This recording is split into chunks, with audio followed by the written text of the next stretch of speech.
Welcome to PSA. My name is Felix, and if this is your first time joining us, I'm so glad you're here. We have a library of videos on other topics and a welcome video here that can hopefully bring you some value and maybe even bring you a little more insight on us. If you're back, I am honestly flattered and driven to be able to provide a healthy sense of community for you. Now, recently we gathered a group of guys and we took off to Joshua Tree for some quality time. We sat in the awe of God's beauty and simplicity. We hiked, we ate, we prayed, we worked through some stuff, we stargazed, and then we also just sat quiet and listened. I have always made a living creating, but when you sit in the grandeur of the desert or the wilderness or the coast, you can really appreciate the work of the Creator.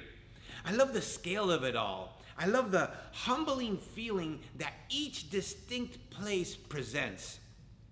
I live in DTLA, so I'm constantly surrounded by what we've created, and the intentions are rarely peace.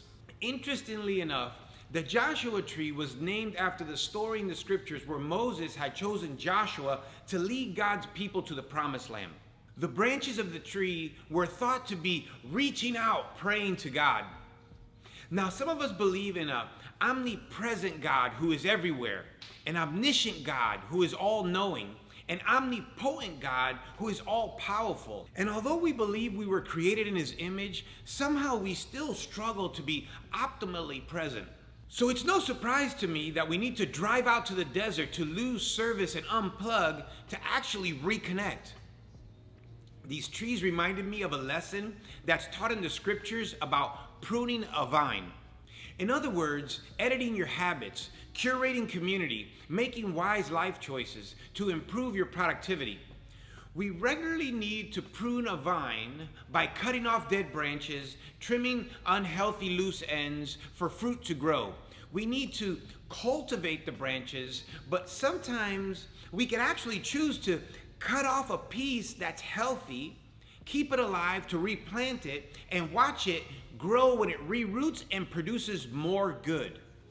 Here's the reference verse. In John 15, it says, "I am the true vine, and my Father is the gardener. He cuts off every branch in me that bears no fruit, while every branch that does bear fruit, He prunes, so that it will be even more fruitful. You are already clean because of the word I have spoken to you. Remain in me as I also remain in you. No branch can bear fruit by itself. It must remain in the vine. Neither can you bear fruit unless you remain in me. I am the vine. You are the branches. If you remain in me and I in you, you will bear much fruit. Apart from me, you can do nothing. If you do not remain in me, you are like a branch that is thrown away and withers. Such branches are picked up and thrown into the fire and burned. If you remain in me, and my word remains in you, ask whatever you wish, and it will be done for you. This is to my Father's glory, that you will bear much fruit, showing yourselves to be my disciples." What's your vineyard process? You know, it takes an average grapevine 3 years of grooming to bear some fruit. Then comes the bottling process, and then the wine cellar, and then the celebration. You see, God is a craftsman. Remember, He is the vine. Wine gets better with age, and so do these words, and also should those who choose to deliver them. We are the cumulus of the 5 people we most surround ourselves with. But have you ever stopped to think that they also surround themselves with 5 or more people, and so on and so forth, and that all those people are having a partial influence on your life indirectly? Are you trimming some of these unhealthy branches from your vine? Those certain friends who know better but won't do better? Some bad habits or poor influence that you may have, or that you have given access to your thoughts? Not those thoughts, these thoughts. Sometimes a trellis is used to keep the vine healthy and off the floor in hopes of it bearing healthy fruit. Are your influences lifting you up and supporting you like a trellis? The pruning process is not meant to harm you, but yet it may test you. But strength comes from resistance, from struggle. Do not confuse pruning with punishment. Even the good vines get pruned. It says it in the verse. So even though you may have not produced fruit yet, you are not necessarily being cut off. Look at pruning as God focused on your potential, and that is why you're being pruned, to become more healthy. Remember that you are the branches. That's plural. All branches are different. We all grow and need to be pruned differently, but our fruit we bear needs to be good. The idea of bearing fruit is not to showcase or platform ourselves. It means to produce, to be a healthy contributor to society, to help grow culture, to build the kingdom. A wild tree branch is like a weed, worthless. Have you heard of root rot? One bad branch could just kill the entire vine. Might your pruning need to be some of your thoughts? Did you know that the heart is the first organ to develop in the human body? I didn't really know that. And the way I found out was when we went to see if Tanya was pregnant, our doctor, Dr. Lerner, said, "Do you want to hear its heartbeat?" I was just looking at a digital display of these shapes moving. And when she turned the volume up and I heard the heartbeat thumping, I just burst into tears. Do you know that a baby's heartbeat beats almost twice as fast as a human's heartbeat? That's so the doctor can distinguish between the baby and the mother's heartbeat. That is how beautiful God's design is.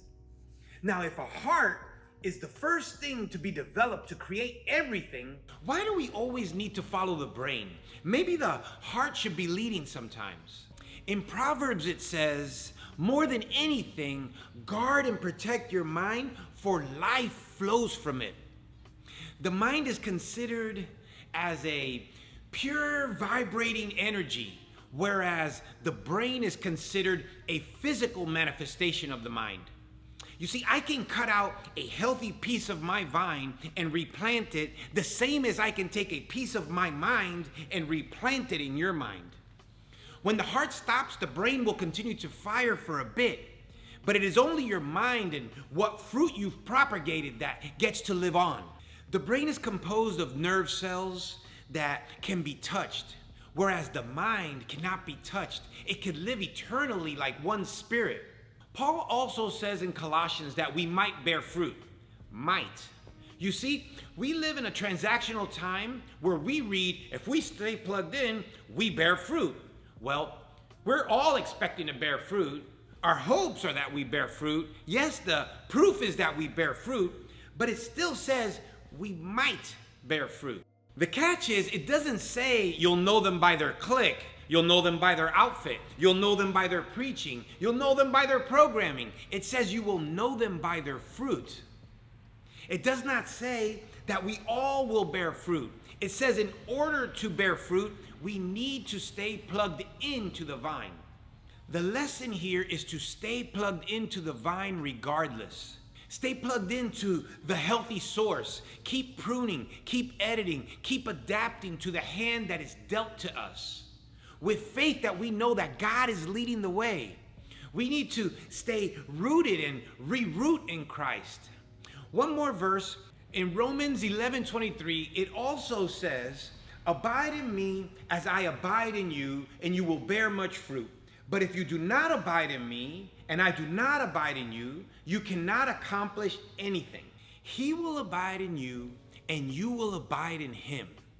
And in faith, we are mutually enduring and enjoying the wins and the losses together for eternity. Abide means to stay, to remain, to endure. How special is it that regardless of the season, God is ready to stay with you? Stop dwelling on the past. He has grace for you. Stop tripping about the future. You have grace on credit. When we started leaving the desert, I asked the guys, what are you guys leaving here to die in the desert? And what new life is coming home to reroot and propagate? I personally chose to leave anxiousness, to leave rage, to die in the desert. I prayed for peace and patience and understanding. In closing, what do you need to prune? And how are you going to go about doing it? I look forward to hearing from you guys and learning from you guys in the comments and the messages. And I really want to just thank you again for joining us this week. And hopefully this message brought you some value. If anyone came to mind while you were listening to it, please don't hesitate to share it, because this is why we do this and how we truly can all become better together. Till next week, let's love more, and I'll see you at the next PSA. Hey guys, I want to thank you for tuning in today, and I want to encourage you to check out some of the other videos, and if somebody comes to mind, please share it with them. We'd really love to grow this community, and I want to see what you have to say in the comments below. Thank you guys, and I'll see you at the next PSA.